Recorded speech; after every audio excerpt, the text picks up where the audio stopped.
हर हर महादेव, जय भोलेनाथ। नमस्कार, मैं साधना पांडे मार्गदर्शन पे आपका स्वागत करती हूँ। दोस्तों, मैं बात करूंगी आज खर मास के बारे में।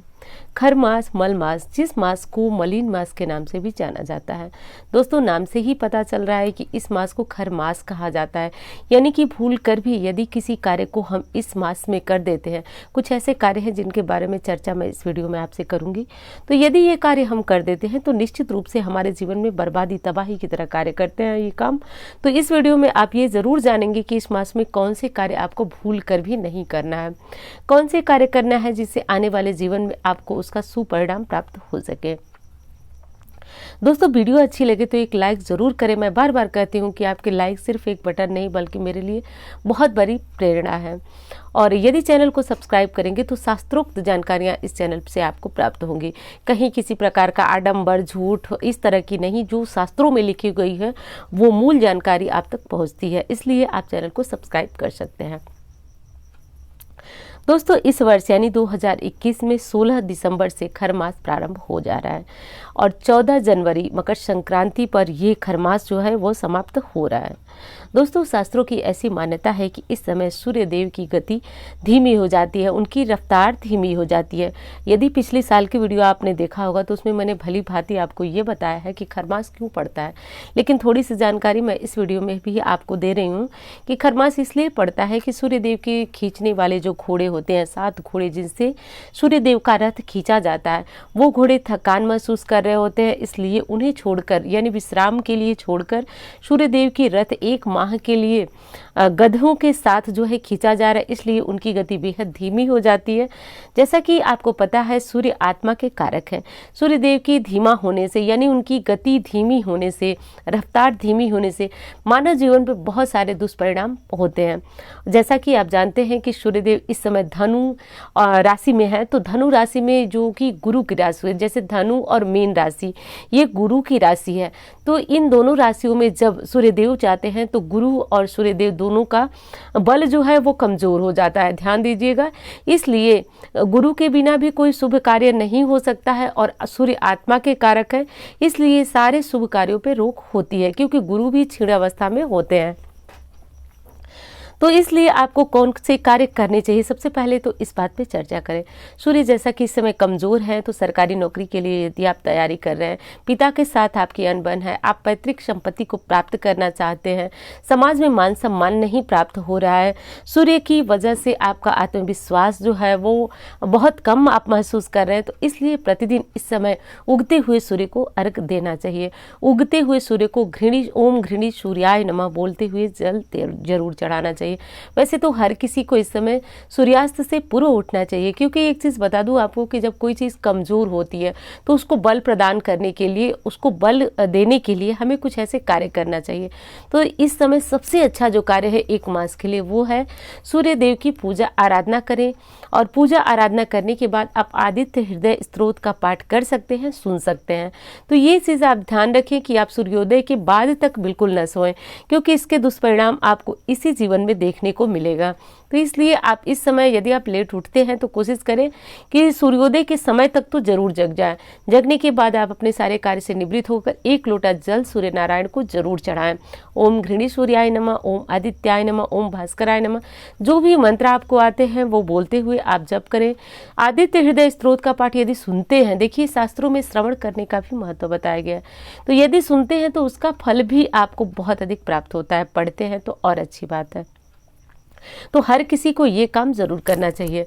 अब देखिए, ये मास जो है अगहन मास भगवान विष्णु को भी प्रिय है, तो इस मास में भगवान विष्णु की पूजा आराधना माँ लक्ष्मी के साथ करने से घर में स्थायी लक्ष्मी की कृपा होती है, क्योंकि मार्गशीर्ष मास जो है वह भगवान विष्णु का प्रिय मास होता है और इनके खरमास इन्हीं के मास से प्रारंभ होता है। तो इस मास में नारायण और माँ लक्ष्मी की पूजा करने से माँ लक्ष्मी की कृपा होती है। तो सब मिलाकर मोटे शब्दों में ये बात आपको समझना है कि पूजा पाठ आध्यात्मिक जो कर्म होते हैं वो बिल्कुल नहीं रुकेंगे, बल्कि और सही ढंग से सुचारू होंगे। क्या नहीं करना है तो ये तो आप जानते ही होंगे कि इस समय विवाह इत्यादि कार्य वर्जित होते हैं, मुंडन संस्कार वर्जित होते हैं, नए घर में प्रवेश, गृह प्रवेश का काम जो होता है वो वर्जित होता है।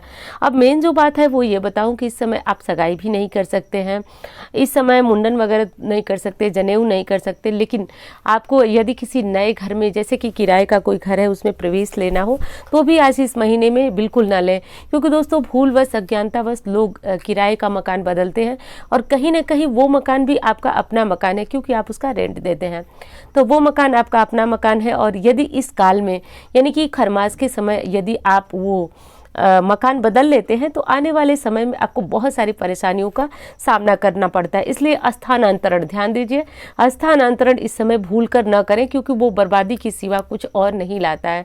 आप इस चीज़ को माने या न माने, लेकिन ये ग्रह नक्षत्र होते हैं, उनका प्रभाव हमारे जीवन पे जरूर देखने को मिलता है।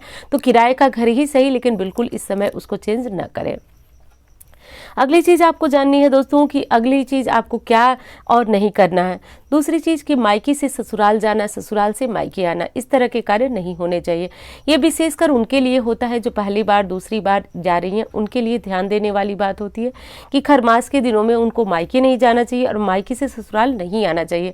ये एक माह विशेष माह होते हैं, जैसे कि आप बहुत बार जा चुकी हैं, आ चुके हैं, तो ऐसे में कोई दोष नहीं लगता है। बल्कि एक चीज़ होती है, हमारे यहाँ खोइछा का चलन होता है।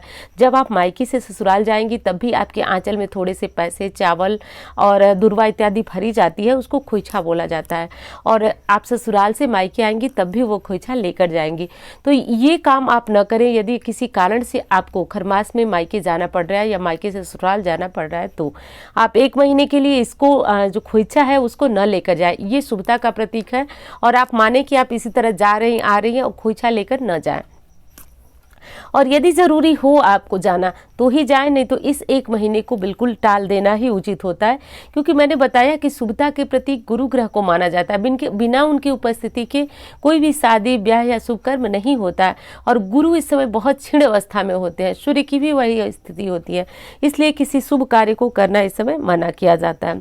दूसरी चीज़ है दोस्तों कि जब आप खरमास का जो काल है उस समय आप पूजा पाठ और पुण्य कर्म यदि करते हैं तो पूर्व जन्म के जो कष्ट आपको मिल रहे हैं उनसे आपको निजात मिलती है, मुक्ति मिलती है और जीवन में सुख का मार्ग खुलता है। तो जो साल में 2 खरमास आते हैं वो खरमास बहुत श्रेष्ठ होते हैं। पूजा पाठ और आध्यात्मिक कर्म करने से इस महीने में उनकी विशेष कृपा प्राप्त होती है। यानी जो इस काल में आप पूजा करते हैं वो अन्य दिनों की अपेक्षा आपको अधिक लाभ देते हैं। तो मलिन मास इस तरह मलिन मास नहीं कहा गया है, बल्कि इस मास को मलिन स्थिति इसलिए है क्योंकि इस समय गुरु और सूर्य कमजोर है। इनको बलवान करने का पूरा प्रयास करना चाहिए। प्रति गुरुवार जो है वो केसर का तिलक लगा सकते हैं, हल्दी का तिलक जरूर लगाएं। ये सारे कार्य करते हुए आपको ध्यान रखना चाहिए। और खरमास में जो विशेष चीज़ें होती है वो मैंने आपको बताई, और बाकी ये चीज़ें तो आप जानते ही हैं कि खरमास जो है आध्यात्मिक दृष्टियों से बहुत शुभ माना जाता है पूजा पाठ के लिए। तो इसलिए इस समय जितने ज़्यादा से ज़्यादा हो सके मंदिर जाएं, पूजा पाठ करें, घर पे पूजन करें, जो मंत्र पढ़ सकते हैं पढ़ें, नहीं तो उसको सुनने का भी अपना अलग लाभ होता है। तो ये सारे कार्य करें। दोस्तों एक चीज़ और बताना चाहूँगी आपको कि ये छोटी छोटी बातें हम कर देते हैं और सोचते हैं कि चलो क्या होगा इसका परिणाम, लेकिन निश्चित रूप से जैसे आप पूजा करते हैं वो विफल नहीं जाती है। आपको आज नहीं तो कल उसका फल मिलता है। आपकी पूजा पाठ, आपके जो भी दान किए सब कुछ। उसी तरह ये कार्य जो मलिन मास होते हैं, खरमास होते हैं, उसमें यदि आपने उनके विरोधी कोई कार्य किए तो उसका फल भी आपको देखने को मिलता है। हो सकता है उनका फल अधिक दिनों में आए, लेकिन आता ज़रूर है। इसलिए मैंने कहा कि ये जो काम तबाही लाते हैं, बर्बादी लाते हैं, परेशानियों खड़ा करते हैं, इस कार्य को बिल्कुल न करें। हाँ, और यदि वीडियो अच्छी लगती है तो एक लाइक ज़रूर करें, चैनल को सब्सक्राइब करने, क्योंकि समय से पहले मैं इस तरह की जानकारियाँ दे करके और आपको पूरी तरह से जो है आगाह करती हूँ। ये जानकारियाँ शास्त्रोक्त होती है, तो उम्मीद करती हूँ जानकारी आपको पसंद आएगी। धन्यवाद।